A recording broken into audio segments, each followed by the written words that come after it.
kuifunga siku ya Arafa ile ya mahujaji ile. Tunasema ahtasibu ala Allah, ninatarajia kwa Allah an yukaffira as-sanata allati qablahu was-sanata allati ba'dahu, ninatarajia ifute hiyo siyamu ya Arafa madhambi ya mwaka ambao ni kabla ya mwaka huo na ya mwaka ambao unakuja baada ya hapo Kwa maana siyamu Arafa inafuta madhambi ya miaka miwili, mwaka wa kabla ya mwaka huo na mwaka wa baada ya mwaka huo. Wa ala sahih, na kwa kauli sahihi zaidi, madhambi yenye kufutwa na siyamu ya Arafa ni saghair adh-dhunub.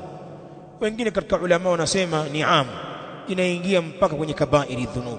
Sasa unakosaje kufunga Arafa, siyamu ya Arafa ambayo ina fadhila kama hii ya kuporomoshewa na kufutiwa na Allah madhambi ya miaka miwili? Je, wewe huna madhambi? Unaweza ukajitoa kimasomaso hali ya kuwa unagonga kifua chako kwamba wewe ni mswafi, huhitaji msamaha wa Allah? Hakuna mwenye ujeuri huo. Sote ni wenye kukosea na tuna madhambi na tunahitajia msamaha wa Allah. Hizi ni fursa, tutumie fursa hizi. Tujalie umeshindwa kufunga katika masiku yaliyotangulia, basi angalau usikose kupambana na saumu katika saumu ya Arafa.